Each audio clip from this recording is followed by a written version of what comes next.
Bismillahirrahmanirrahim. Assalamualaikum warahmatullahi wabarakatuh dan terima kasih kepada anda sudi dan juga setia bersama kami dalam bicara naratif pada malam ini di saluran Berita RTM dan juga di saluran TV1. Mukadimah untuk bicara naratif pada malam ini, alhamdulillah kita mulakan dengan mengucapkan salam takziah kepada seluruh keluarga Yang Berhormat Datuk Seri Muhammad Najib bin Tun Abdul Razak atas pemergian Allahyarhamah Tun Hajar Rahah yang dilaporkan meninggal dunia pada petang tadi. Dan sememangnya pemergian Allahyarhamah merupakan satu kehilangan yang besar buat negara juga, dan kami mengucapkan salam takziah kepada seluruh keluarga Allahyarhamah Tun Hajar Rahah. Baik, alhamdulillah bicara naratif pada malam ini sudah pastinya anda menanti-nantikan dan juga anda tertunggu-tunggu untuk melihat apakah antara suluhan yang akan kita bawakan dan juga penumpuan yang akan kita berikan dan juga kita kongsikan pada malam ini. Sudah pasti pada petang tadi kita melihat pengumuman oleh Yang Berhormat Menteri Kanan Pertahanan tentang pelaksanaan SOP PKPB dan juga PKPP. Jadi pada malam ini untuk kita bercerita dengan lebih lanjut dan juga mukadimah yang amat molek untuk kita mulakan penjelasan menyeluruh berkenaan SOP PKPB dan juga PKPP serta pelaksanaan PKP secara dasarnya. Untuk itu saya suka untuk memulakan dengan bagaimana penubuhan MKN pada 1971 dan dalam konteks pandemik COVID-19 adalah untuk melaksanakan pewartaan persekutuan dalam melaksanakan Akta Pencegahan Penyakit Berjangkit. Malam ini saya amat berhati untuk sekali lagi bersama dengan Yang Berhormat Datuk Seri Ismail Sabri Yaakob, Menteri Kanan Pertahanan, untuk kita berbincang lebih lanjut tentang pelaksanaan dan juga penjelasan secara menyeluruh berkenaan PKPB dan juga PKPP. Assalamualaikum, selamat malam Datuk Seri. Waalaikumsalam. Terima kasih sekali lagi. Kali kedua kita bersama dan juga kita bersua. Datuk Seri, petang tadi mungkin seluruh rakyat Malaysia menonton bersama-sama tentang penjelasan lebih lanjut. Beberapa kawasan dilanjutkan PKPB dan juga ada kawasan yang sudah pun ditamatkan PKPB. Cuma persoalan yang lebih pentingnya adalah tentang keputusan yang diambil oleh MKN dalam setiap sidang media itu. Secara asasnya apakah antara rasional di sebalik keputusan yang diambil oleh pihak MKN, Datuk Seri? Pertamanya terima kasih kepada RTM yang sekali lagi menjemput saya. Sebenarnya dari segi keputusan ni, kita akan membuat keputusan ini berdasarkan kepada cadangan yang dibuat oleh Kementerian Kesihatan. Ya. Kementerian Kesihatan akan membuat penilaian risiko dan juga dari segi, bukan saja melihat dari segi jumlah tetapi dari segi kebarangkalian jangkitan itu. Ya. Dan itu akan dijadikan asas. Kalau satu-satu kawasan itu kita lihat kesnya meningkat, dan dari segi pemerhatian dan dari segi dari segi kajian mereka yang kes itu akan terus meningkat. Ya. Jadi kawasan itu akan diisiakan sebagai kawasan PKPB ataupun PKPD. PKPD apabila kes meningkat begitu banyak sekali. Baik. Dan kita akan lock kawasan yang berkaitan saja. Seperti yang berlaku di Kelang misalnya, apabila kilang Top Glove kita tutup, disiarkan sebagai kawasan PKPD. Kerana kita lihat kes itu begitu cepat merebaknya dan kita kontrol kawasan tersebut, takut ianya merebak ke komuniti. Right. Kalau di kawasan yang tertutup, di kawasan kilang, di kawasan penjara biasanya akan dikenakan PKPD. Ya. Perkawalan PKP diperketatkan. Iaitu kita kontrol kawasan itu, tidak boleh ada sebarang pergerakan pun. Kerana kita takut kesnya merebak ke komuniti. Kalau merebak ke dalam komuniti itu yang agak sukar untuk kita kawal. That's why kita akhirnya kita putuskan, kita lock kawasan-kawasan tertentu. Seperti saya kata tadi, semuanya adalah berdasarkan nasihat dan penilaian risiko oleh Kementerian Kesihatan. Dan kalau kita untuk PKP ini, sumber kuasanya adalah Kementerian Kesihatan. Ya. Kerana ianya berdasarkan Akta 342, Akta Kawalan Penyakit Berjangkit. Dan Akta Kawalan Penyakit Berjangkit letak di bawah Kementerian Kesihatan. Apabila diumumkan satu kawasan itu PKPD misalnya, perlu diwartakan. Dan Kementerian Kesihatan akan mewartakan kawasan itu sebagai kawasan PKPD. Sudah pasti apabila Yang Berhormat Datuk Seri mengumumkan pergerakan rentas negeri dan rentas daerah dibenarkan, walaupun ada beberapa kawasan PKPB dan juga PKPP, ini mungkin memberikan satu gambaran suasana yang berbeza, kerana kalau sebelum ini pelaksanaannya lebih kepada menyekat pergerakan rentas daerah dan negeri, tetapi kali ini operasi pemantauan lebih kepada pematuhan SOP di tempat-tempat awam dan juga di tempat-tempat yang berisiko tinggi untuk menjangkiti COVID-19. Dalam hal ini bagaimana pihak pihak yang digagaskan untuk menjalankan pematuhan ataupun pemantauan itu menjalankan tugas, dan kita mendengar beberapa kompaun ataupun saman masih lagi dikeluarkan di bawah PKPB, Datuk Seri. Sebenarnya apabila kita isytiharkan PKPB di Selangor dan juga di wilayah persekutuan, walaupun kita kata tiada pergerakan rentas daerah dan rentas negeri, tetapi ada pengecualian sebenarnya kalau kita ingat betul-betul, iaitu mereka yang bekerja. Kita benarkan untuk rentas daerah dengan hanya menunjukkan kad kerja dan surat kebenaran majikan untuk bekerja. Maknanya bukan total lockdown. Kita benarkan juga pergerakan. Begitu juga yang ada perniagaan. Kita benarkan juga dengan syarat ada kebenaran. Diminta kebenaran. Polis semua agak sukar untuk pergerakan tersebut kerana kena melapor kepada polis dan sebagainya. Dan selepas itu baru kita buka lebih luas lagi kepada setiap individu yang bukan nak bekerja pun boleh rentas daerah dan negeri. Sebenarnya kita berpandangan yang tidak boleh selama-lamanya sekatan dilakukan, pergerakan rakyat tidak dibenarkan. Kerana virus COVID-19 ini akan terus berada di sekitar kita. Selagi vaksin tidak dapat belum lagi digunakan, bermakna kita perlu hidup di dalam virus bersama virus COVID-19 ini. Dia berada di mana-mana di sekitar kita. Kita tak tahu siapa yang di sebelah kita, adakah ianya sebagai pembawa kepada virus tersebut. Jadi sebab itulah kerajaan merasakan bahawa yang pentingnya adalah rakyat tu mesti mendisiplinkan diri sendiri untuk mengelakkan jangkitan dan juga mengelak menjangkiti orang lain. Jadi peranan itu bukan saja peranan yang patut diberikan kepada frontliners pihak berkuasa, tetapi rakyat itu mesti menjadi frontliners. Bukan polis yang perlu jaga kita, tetapi kita yang menjadi polis untuk jaga kita sendiri dan keluarga kita. Itulah satu perkara yang sedang dirancang oleh kerajaan supaya akhirnya kita mampu untuk mengawal diri sendiri tanpa kawalan polis. Sebab itulah apabila kita membenarkan pergerakan rentas daerah dan negeri, arahan dikeluarkan kepada PDRM supaya tidak lagi melaksanakan sekatan jalan raya, tetapi melaksanakan pemeriksaan pematuhan saja. Sebab itu kita ada task force operasi pemantauan yang diketuai oleh PDRM yang akan memeriksa pasar raya, yang akan memeriksa pasar basah dan shopping kompleks dan sebagainya lah.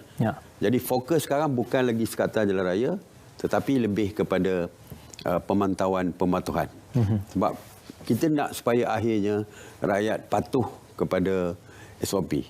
Because kalau tak benar cross daerah pun, tak benar cross negeri pun, mereka masih boleh berlega di dalam daerah masing-masing. Kalau mereka tak patuh pada SOP, jangkitan akan terus berlaku di tempat mereka. Jadi bukan soal rentas negeri itu dah menjadi kepentingan, tetapi soal pematuhan di mana-mana saja berada.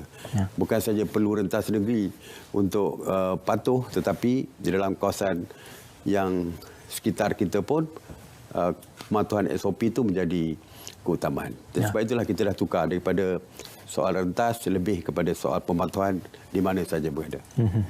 Sejak mula pergerakan rentas negeri dibenarkan atau dilonggarkan, baru-baru ini kita mendengar kes yang dilaporkan di Genting Highland. Adanya satu kes yang membawa dari kawasan Lembah Kelang, membawa kepada jangkitan kes di Genting Highland. Dan ini juga menimbulkan kerisauan dalam kalangan masyarakat. Jadi adakah selepas ini, kalau sekiranya berlaku lebih banyak kes-kes yang dibawa dari Lembah Kelang ke negeri-negeri lain, akan ada kembali Perintah Kawalan Pergerakan yang tidak membenarkan pergerakan rentas negeri seperti sedia kala, Datuk Seri? Setakat hari ini kita tengok kes berlaku di kawasan-kawasan tertentu kepada kelompok-kelompok tertentu. Kalau dulu, dan masih ada lagi, iaitu kluster benteng, kluster penjara, kluster tembok. Kluster tembok ni kluster penjara. Dan selepas itu berlaku kluster di kalangan pekerja warga asing. Sama ada di kilang ataupun di tapak binaan. Dan hari ini kerajaan telah pun memutuskan, iaitu setiap pekerja warga asing seramai 1 juta ini perlu dibuat swab test untuk kita tahu status mereka. Dan apa yang berlaku di Pahang itu, yang Genting itu ialah pekerja daripada Lembah Kelang pergi melawat kawan mereka di Genting dan akhirnya berlaku jangkitan. Maknanya kalaulah kita sempat 1.7 juta itu sudah pun kita ambil sampel, mungkin kita boleh sekat perkara ini berlaku, tapi perkara ini sedang dilaksanakan, iaitu sampling ini sedang dilaksanakan. Saya kira dah habis lebih daripada 20,000 pekerja asing telah pun dibuat swab test. Tetapi menjawab soalan tadi, kalaulah kes tiba-tiba merebak semula, Kementerian Kesihatan akan menentukan. Tetapi kita expect bahawa kes akan terus meningkat ni di kalangan warga asing. Sebab kita test mereka. Ada 1.7 juta untuk Lembah Kelang, Selangor, wilayah Kuala Lumpur, Negeri Sembilan, Penang, Sabah dan Labuan ada 880,000. Just imagine. 5% pun sudah cukup. Berapa ribu akan kena. Kalau 10,000 daripada 880,000 dah 88,000. Kalau 5% dah 40,000 lebih. Dan keputusan ini akan dapat diperolehi hampir setiap hari ni. Jadi sebab itulah kita tengok kes masih tidak menurun kerana result yang kita perolehi daripada pekerja asing ni semakin meningkat kerana kita lihat setiap hari ada result dia. Keputusannya dah diperolehi. Cuma yang saya kata tadi yang kita bimbang adalah kalau kes tu merebak di komuniti. Itu yang kita memberi tumpuan hari ini supaya kita jangan ada jangkitan kepada komuniti. Kalau kita lihat di Sabah, kes lebih banyak kepada kediaman. Bermakna dalam komuniti. Tapi sekarang alhamdulillah Sabah dah semakin menurun kes dia. Dan kalau di Semenanjung kita lihat kes dalam komuniti kurang. Tetapi lebih di dalam komuniti warga asing ni. Jadi sebab itu kita tengah kontrol supaya jangan dia merebak keluar. Kalau melibatkan warga asing kita tahu dan kita dapat tahu di mana mereka dan juga kontak rapat mereka. Bukan saja di peringkat komuniti ataupun di kawasan-kawasan tempat kerja, baru-baru ini juga dilaporkan ada satu kes yang berlaku yang menyebabkan lebih 35 jangkitan di Hospital Tunku Ampuan Rahimah di Kelang, dan ini telah pun menimbulkan kerisauan. Maka di hospital pun boleh terjadinya jangkitan, tempat yang digunakan untuk merawat pesakit COVID-19 sendiri. Jadi apakah akan berlakunya satu standard of procedure yang berbeza kepada tempat-tempat tumpuan awam yang digunakan untuk tujuan kesihatan seperti hospital dan sebagainya? Hospital sebagainya dah dihantar ke hospital Sungai Buloh. Tapi di hospital sebenarnya dari segi SOP-nya ketat. Saya dipahamkan mereka memakai PPE yang lengkap dan sebagainya. Tapi masih berlaku jangkitan. Saya pun tidak tahu adakah dulu pernah berlaku kes hospital. Bukan pertama kali. Cuma yang ini saya tak tahu bezanya dengan yang dulu. Kalau yang dulu tu mereka bukan berlaku jangkitan tu bukan di dalam waktu mereka bertugas. Tetapi apabila mereka berada di luar. Ada satu kes tu mereka pergi kenduri kahwin. Jadi mereka dapat jangkitan sewaktu di kenduri kahwin. Bukan kerana berlaku di dalam hospital, kerana SOP-nya ketat. Full PPE mereka pakai sepenuhnya. Tapi yang di hospital di Hospital Sultanah Tengku Ampuan Aminah di Kelang ni, di segi detailnya saya tak tahu adakah ia berlaku jangkitan di dalam sepatu mereka dalam hospital sewaktu bertugas ataupun mereka di luar dan akhirnya membawa jangkitan ke petugas-petugas yang lain. Datuk Seri, selepas ini balik saja daripada kita berjeda untuk kita memberikan perumpuan yang lebih mendalam terhadap beberapa perbandingan bagi kegiatan-kegiatan ekonomi yang dibenarkan dan juga beberapa kegiatan sosial yang turut dilonggarkan dalam perintah ataupun Perintah Kawalan Pergerakan Bersyarat PKPB. Semuanya seketika nanti, kita berjeda seketika.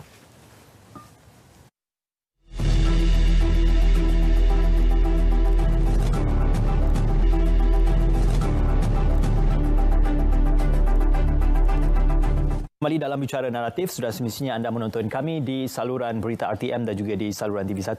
Datuk Seri, kita bercerita tentang PKPB, PKPP dan sebagainya. Sudah pasti ada beberapa sektor, sama ada sektor ekonomi, sektor sosial, sukan dan sebagainya yang diberikan kebenaran ataupun yang tidak diberikan kebenaran untuk beroperasi.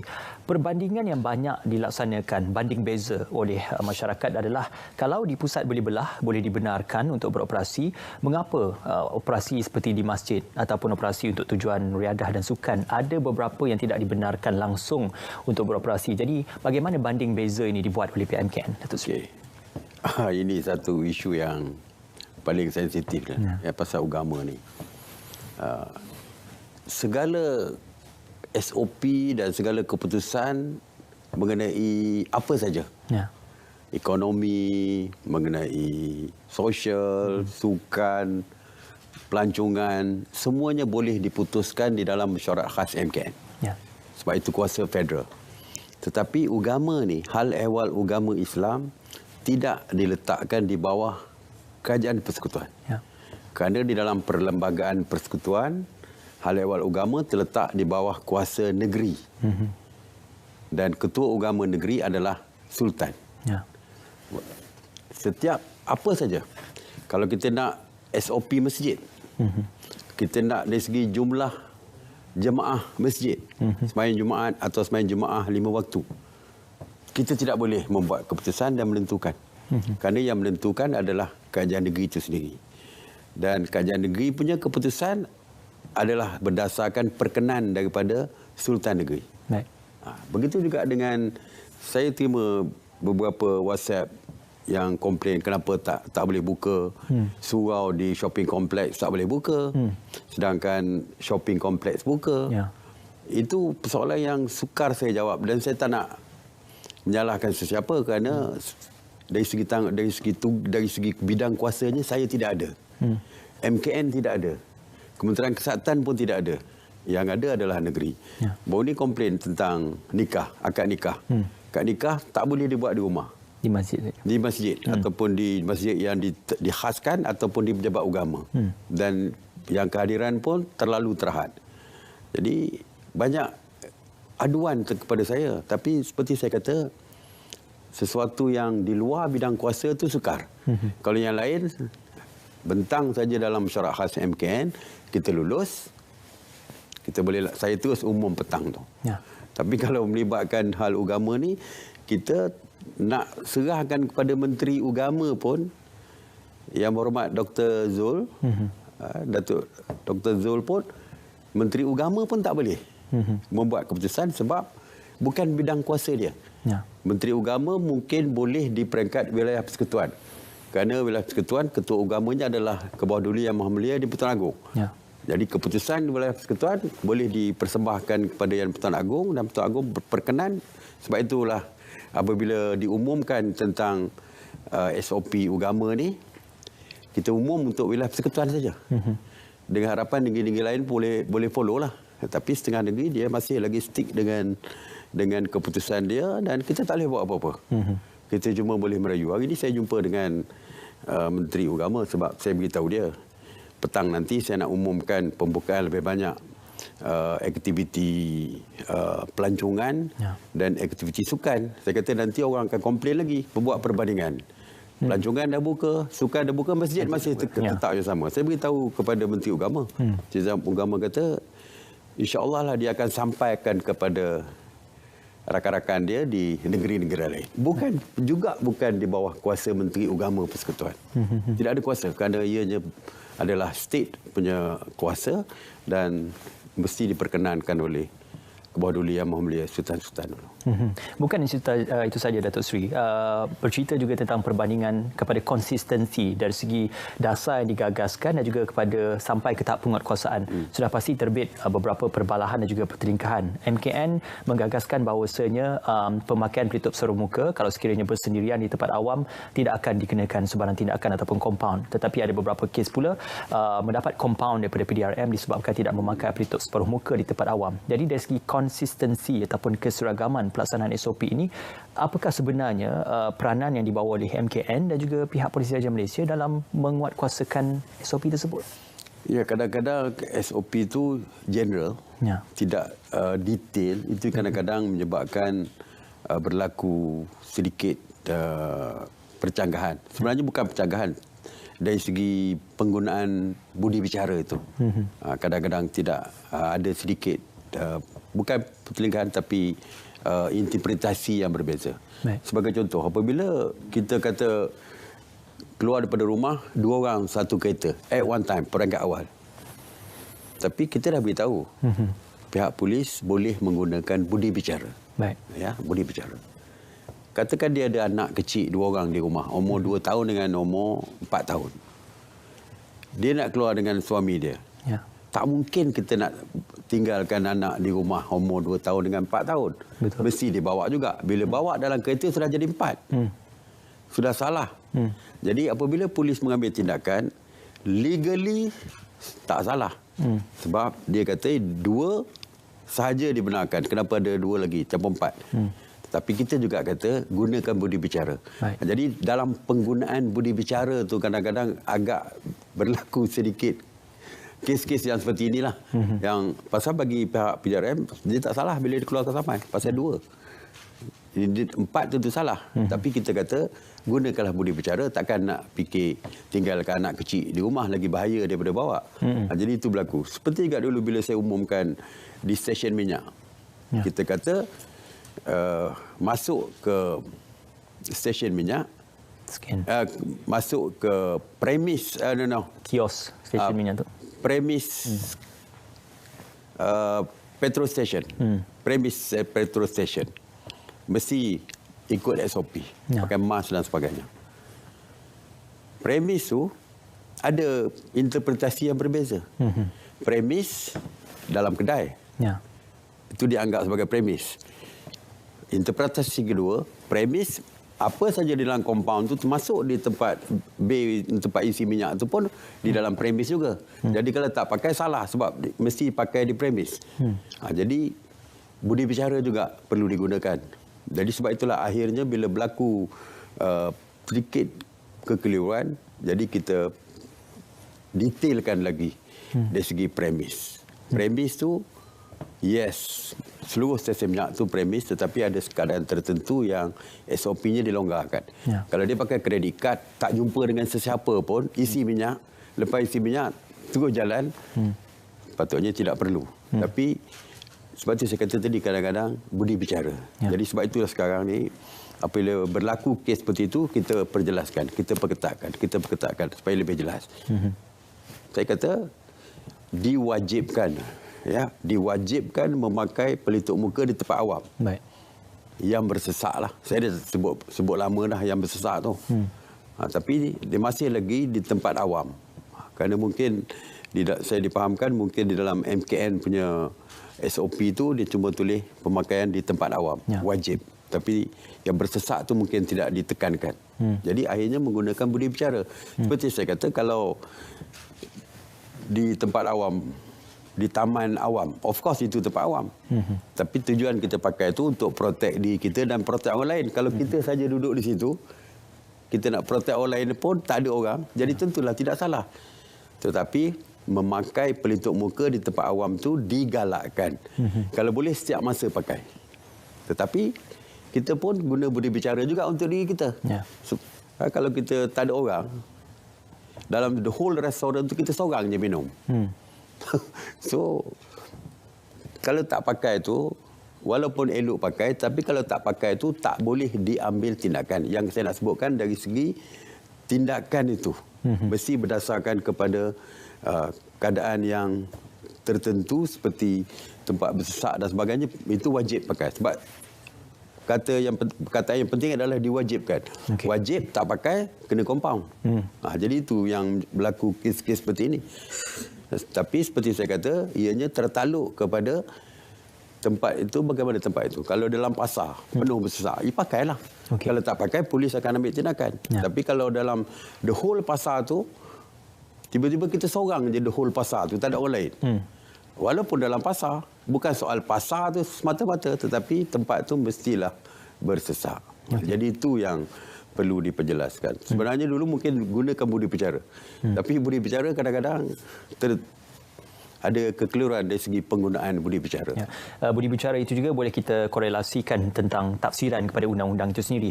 Sudah pasti kalau sebelum ini antara SOP yang digagaskan, Ketua Balai mempunyai kuasa bagi meluluskan sebarang permit untuk melakukan atur cara keraian, majlis dan sebagainya. Jadi di peringkat ini, apa kita kata gagasan yang telah pun ditetapkan oleh pihak MKN dalam tujuan untuk melaksanakan majlis keraian, mungkin majlis hari jadi perkahwinan ataupun acara-acara yang dikatakan berskala sederhana dan juga besar, Datuk Seri? Dia di kawasan PKPB bersyarat. Upacara yang berkaitan dengan sosial seperti ini masih tidak dibenarkan sebenarnya. Yang kita benarkan di kawasan-kawasan PKPP pemulihan. Di situ boleh. Acara perkahwinan boleh dilaksanakan. Bolehlah menjalankan apa-apa aktiviti sosial. Itu bezanya kadang-kadang orang tanya apa beza PKPB, PKPP. Ya. PKPB sekarang dah boleh bergerak ke hulu ke hilir dah. Rentas negeri, rentas daerah. Apa bezanya? Kalau gitu samalah. Ya. Beza sebab di kawasan PKPB majlis yang berkaitan dengan sosial masih tidak dibenarkan. Sukan tidak dibenarkan lagi kecuali aktiviti-aktiviti outdoor yang melibatkan tak maksimum 10 orang. Ya. Tapi kawasan PKPP upacara perkahwinan boleh dilaksanakan. Birthday, hari jadilah semua dah boleh seperti biasa di kawasan PKP pemulihan. Apabila kita perkenalkan PKPP dulu semua kita dah longgarkan. Kahwin, cuma majlis kahwin tu perlulah ikut SOP.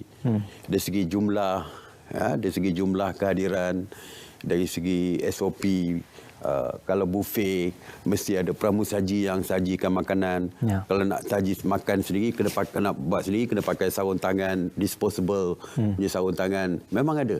Jadi yang itu tak perlu dapat kebenaran polis pun. Ya. Boleh aturkan program untuk kenduri kahwin dan sebagainya. Cuma dari segi pematuhan SOP itu yang penting. Kalau dulu kita kata kena ada rela untuk memantau. Ya. Itu untuk pemantauan sajalah. Maknanya yang lebih penting adalah mematuhi SOP dan juga prosedur. Ya, sebab itu saya kata tadi akhirnya kita sendirilah. Ya. Kita sendiri. Kalau kita rasa kita sendiri yang kena buat mitigasi untuk mengurangkan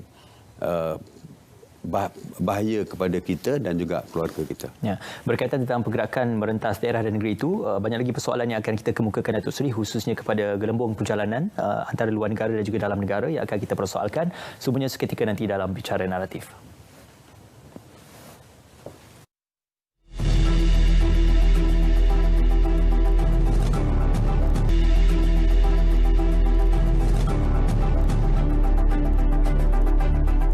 Setia bersama kami dalam Bicara Naratif di saluran berita RTM dan juga di saluran TV1. Masih lagi bersama Yang Berhormat Datuk Seri Ismail Sabri Yaakob. Datuk Seri, menjelang perayaan Christmas dan juga Tahun Baharu yang akan menjelang tiba ini, sudah pasti persoalan tentang merentas negeri itu untuk balik ke kampung sudah tidak menjadi tanda tanya di Semenanjung. Cuma yang menjadi isunya mereka yang akan pulang ke kampung halaman di negeri Sarawak. Kita sedia maklum negeri Sarawak melaksanakan perintah kuarantin selama lebih kurang 14 hari untuk mereka yang balik dari mana-mana negeri ke negeri Sarawak. Jadi dalam hal ini, bagaimana korelasi, konsistensi arahan yang dikeluarkan oleh pihak MKN dan juga Kerajaan Negeri Sarawak, Datuk Seri? Ya, saya faham perkara ini. Ramai yang mengadu. Ya. Mereka nak balik merayakan Christmas di Sarawak, tetapi perlu dikuarantin dulu. Ya. Jadi kadang-kadang mereka balik untuk sehari sebelum atau 2 hari sebelum hari Christmas dan lepas tu balik ke sini balik.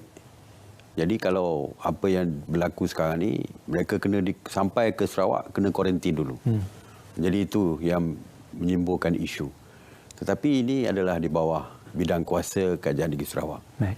Kalau kita lihat dari segi immigration pun, Kerajaan Sabah mempunyai kuasa dari segi immigration. Baik. Kerana di bawah Perjanjian 1963, kuasa immigration adalah di bawah kuasa negeri, iaitu Sarawak dan Sabah. Jadi mereka boleh membuat sebarang peraturan yang menyekat dari segi kemasukan siapa saja daripada luar Sarawak. Tetapi saya pun faham kenapa Kerajaan Negeri Sarawak melakukan tindakan seperti ini. Kerana Sarawak merupakan negeri yang terbaik di dalam Malaysia dari segi kes COVID positif ini. Seluruh Sarawak adalah green, hijau. Ya, tidak ada kes yang melibatkan kawasan merah kecuali di Kuching sekejap dulu. Tapi now dah settle. Kuching pun dah zero, kata silap saya. Jadi seluruh Sabah green. Jadi Sarawak. Jadi Sarawak nak lindungi negeri mereka daripada dijangkiti. Saya percaya mereka bimbang kalau rakyat mereka yang warga Sarawak yang berada di luar daripada Sarawak, di Lembah Kelang sebagai contoh, kawasan yang red zone, tiba-tiba balik ke Sarawak. Mereka takut berlaku sesuatu yang akhirnya akan berlaku merebak penyakit di Sarawak. Lebih-lebih lagi Sarawak mempunyai kawasan pendalaman yang banyak, yang boleh dihubungi hanya dengan bot dan sebagainya, dengan perahu, dengan bot sungai saja. Kalaulah kes itu berlaku di kawasan Rumah Panjang, di kawasan pendalaman yang jauh, dari segi persediaan klinik kesihatan di situ, mampu atau tidak untuk merawat pesakit. Dan kalau perlu dibawa ke hospital di bandar yang terdekat, di Sibu ke, di Kuching ke, di Miri ke, dengan bot, kita pun tidak ada sedia. Mungkin saya tak tahu sama ada Kementerian Kesihatan, saya rasa tidak menyediakan bot khusus untuk membawa pesakit positif berjam-jam melalui sungai untuk pergi ke hospital-hospital di bandar-bandar besar di Sarawak. Kalau berlaku di kawasan pendalaman, di Rumah Panjang sebagai contoh, merebak tentu cepat kerana mereka duduk di Rumah Panjang yang mungkin 20-30 pintu yang berempit-empit di situ.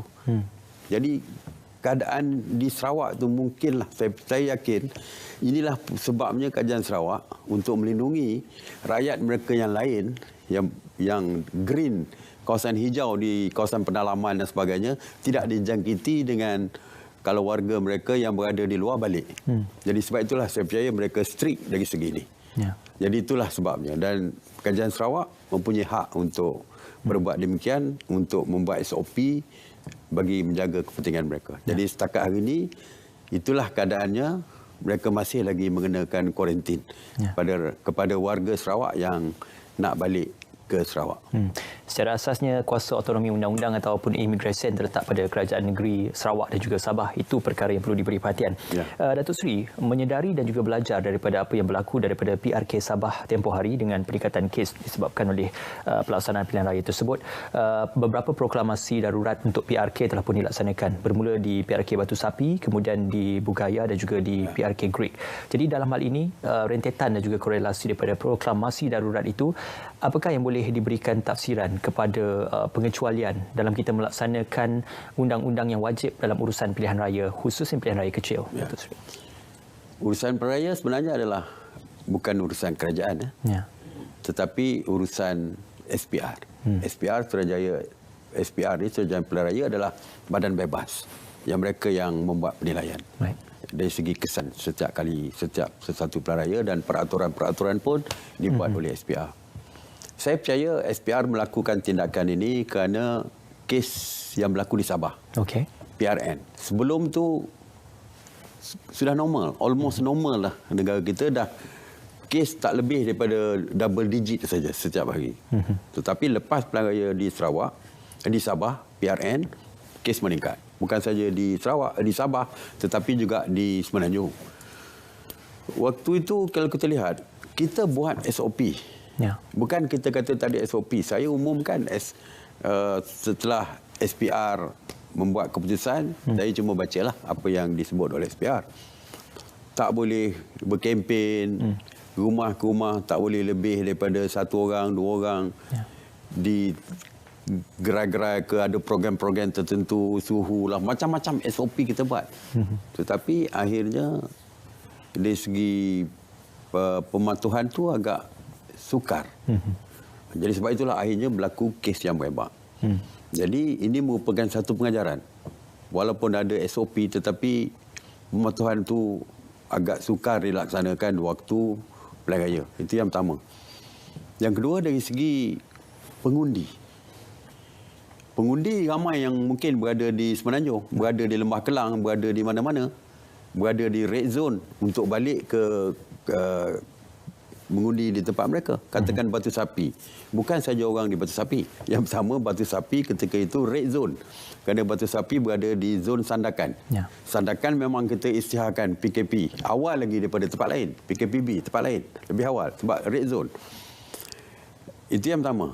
Yang kedua, waktu mengundi, kita tak boleh sekat orang lain nak balik. Sebab hak mengundi adalah hak individu. Ya. Yang dijamin oleh Perlembagaan Persekutuan. Siapa pun mesti berhak untuk mengundi. Tak boleh sekat. Macam mana kita nak sekat? Mereka nak balik, mereka mengundi. Walaupun mereka red zone atau tidak, mereka akan balik mengundi. Dan kita bimbang berlaku jangkitan. Begitu juga dengan di Sempurna.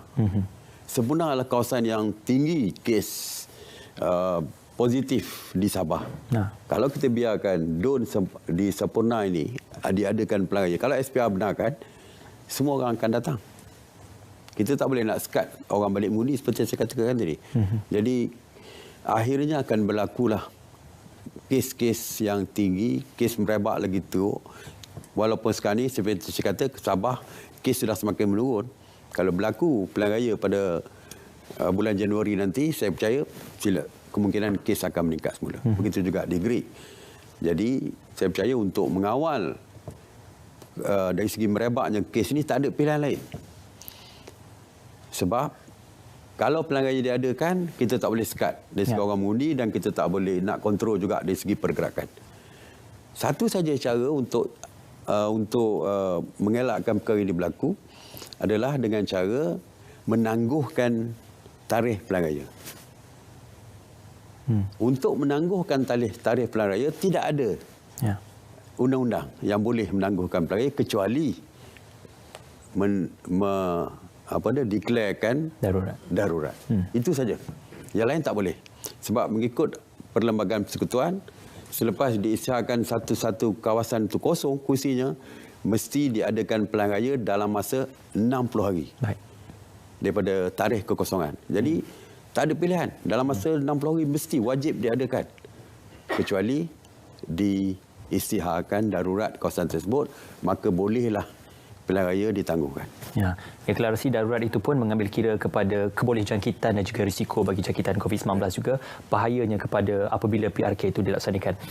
Datuk Seri, saya teringat beberapa bulan yang lalu Datuk Seri ada mengumumkan berkenaan pembukaan perjalanan ke luar negara, pintu masuk dan juga persepadanan negara, khususnya ada beberapa cadangan untuk membenarkan perjalanan dalam gelembung perjalanan negara-negara yang dibenarkan. Dalam hal ini, di peringkat mana keputusan MKN untuk melihat negara-negara yang dibenarkan untuk melakukan perjalanan pergi dan balik antara Malaysia dan keluar negara? Ya. Kalau dulu kita dah isytiharkan ada 6 negara yang kita akan jadikan gelembung hijau, green bubble untuk perjalanan ini, iaitu Singapura dan Brunei. Ada 6 negara, Singapura, Brunei, Australia, New Zealand, Korea Selatan dan juga Jepun. Kita waktu tu almost kita dah hampir selesai perbincangan kita. Tetapi berlaku kes kembali di Australia sebagai contoh.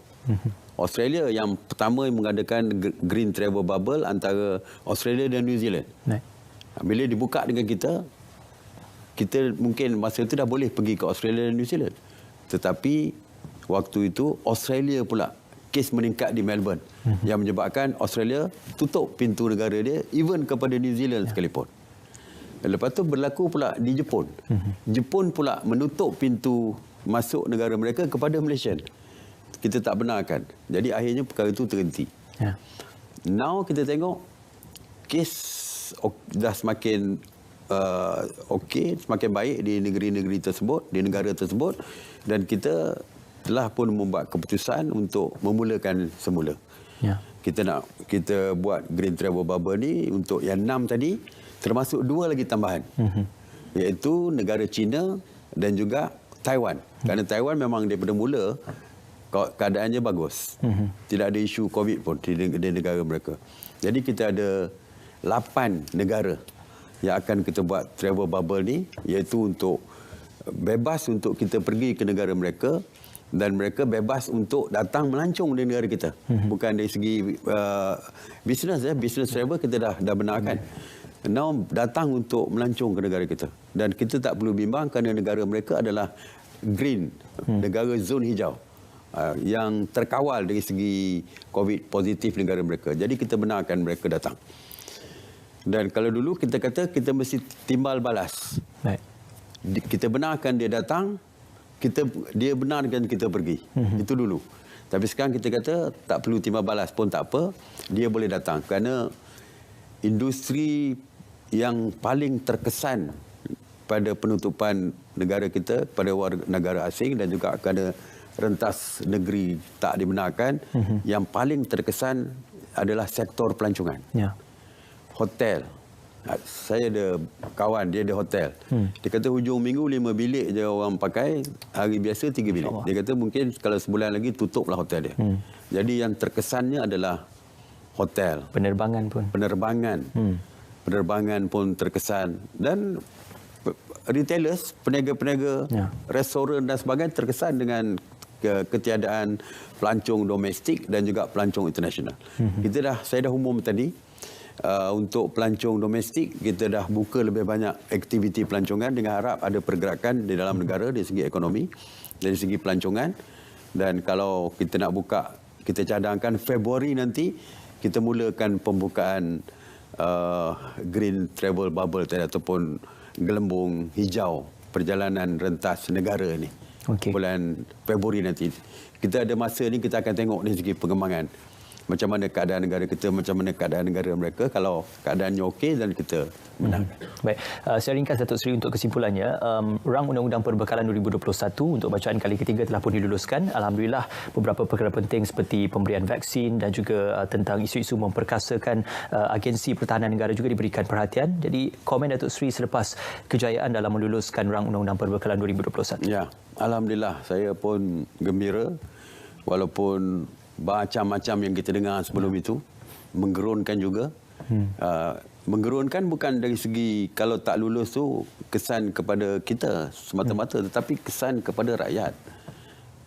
Katakan saya ada ramai peneroka-peneroka Felda menyambut baik bajet tersebut apabila hutang, interest hutang peneroka dihapuskan. Ya. Mereka boleh dapat faedah lebih kurang 4-5 ribu setiap individu peneroka. Kalau tidak diluluskan, mereka tak dapat tu. Apabila mereka tolak bajet, apabila kajian meluluskan peningkatan bayaran allowance kepada imam, kepada bilal, guru kafar, mereka menyambut baik ni apa yang diumumkan oleh kajian. Bayangkan kalau tak diluluskan bajet itu hari, maka mereka takkan dapat apa yang mereka setelah pun tahu untuk kepentingan mereka. Ya. Petani, nelayan dapat RM300. Ya. Nelayan darat di tempat saya di Tasik Bera pun dapat RM250. Kalau tak lulus bajet itu, tak dapat dia orang. Jadi kesan dia kepada rakyat. Sebab itu kita kata bajet ini adalah untuk rakyat. Jadi kalau tak lulus, kesan dia kepada rakyat. Jadi saya, alhamdulillah, saya gembira apabila bentangkan untuk undi Barisan Nasional, rakan-rakan kita Barisan Nasional daripada semua Barisan Nasional ada 42, semuanya 42 kerana meninggal seorang, Allahyarham Digri Azbullah, jadi tolak daripada 43 jadi 42, kita mengundi sepenuhnya. Ya. Cuma satu orang tak datang, ada sebab tertentu, jadi yang lain mengundi sepenuhnya. Jadi kita dapat maksimum daripada parti yang menyokong kerajaan ini, kita dapat undi maksimum. Ya. Dan maknanya apa yang kita buat adalah untuk menjaga kepentingan rakyat. Ya. Sebab itu akhirnya walau apa pun yang kita sebut sebelum itu, macam-macam guruh di langit semua, tapi bila memikirkan kepentingan rakyat, kita buat keputusan, we go for budget. Alhamdulillah. Datuk Seri, kita berjeda seketika sebelum kita berakhir untuk bicara nanti pada malam ini. Semuanya seketika nanti.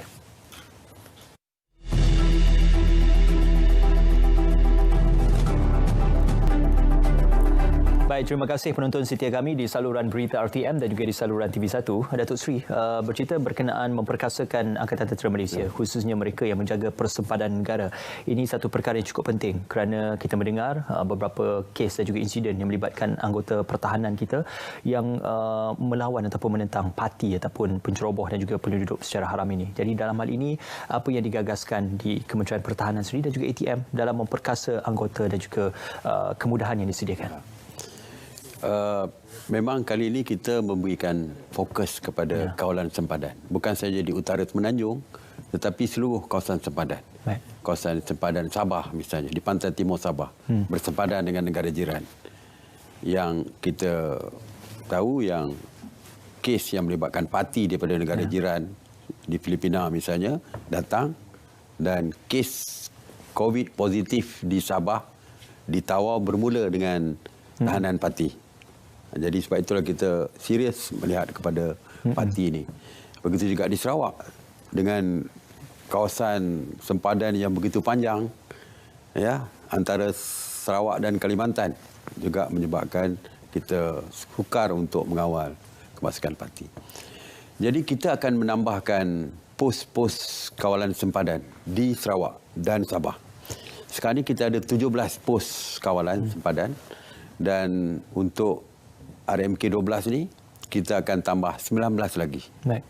Di Sarawak dan juga di Sabah. Dan di Sabah kita akan membina kamp di Lahad Datu, kawasan yang berlaku kes Tandua dulu di area situ, supaya kita boleh perkasakan dan meyakinkan kepada rakyat Sabah, terutamanya di kawasan Lahad Datu yang mengalami peristiwa hitam yang ngeri bagi mereka, dan kita akan bagi optik yang jelas kepada rakyat. Kita akan jaga kepentingan mereka di kawasan pantai timur Sabah. Jadi kita akan bina kamp. Di sebelah utara Semenanjung, kita tahu kawasannya sangat panjang. Tembok yang ada pun kita tahulah bukan semuanya ada tembok, dan tembok yang ada pun boleh dipotong pun. Ya, jadi saya sendiri melawat kawasan utara Semenanjung apabila berlaku kes tembakan dan saya pergi sendiri. Dan Panglima Angkatan Tentera pun dah turun, bukan saja melihat dari segi kawasan tersebut, tapi mengambil tindakan untuk memperkasakan dari segi kawalan sempadan. Kalau dulu sebelum ini kawalan tu kita membahagi-bahagikan kawasan antara tentera, polis dan sebagainya. Kali ini kita sekalikan. Kita buat secara bersepadu. Dan kita juga akan menambahkan peralatan-peralatan teknologi yang moden. Bukan pagar, tetapi drone untuk memantau setiap masa. Mungkin kita nak cadangkan CCTV supaya kita boleh lihat dengan jelas. Dan juga peralatan-peralatan untuk pemantauan. Kita tambahkan motosikal, kita tambahkan jentera-jentera lain untuk kita pastikan kita dapat perkukuhkan kawalan di sempadan. InsyaAllah diperkasakan untuk keselamatan sempadan dan juga kedaulatan negara juga. Terima kasih Yang Berhormat Datuk Seri Ismail Sabri Yaakob, Menteri Kanan Pertahanan. Terima kasih juga kepada Angkatan Tentera Malaysia dan juga Majlis Keselamatan Negara dalam perkongsian tentang apakah yang perlu diketahui dalam pelaksanaan SOP, PKPB dan juga PKPP dan juga PKPD. Terima kasih kerana bersama dan juga setia menonton kami di saluran berita RTM dan juga saluran TV1. Dengan itu kami tinggalkan anda dengan Assalamualaikum. Selamat malam.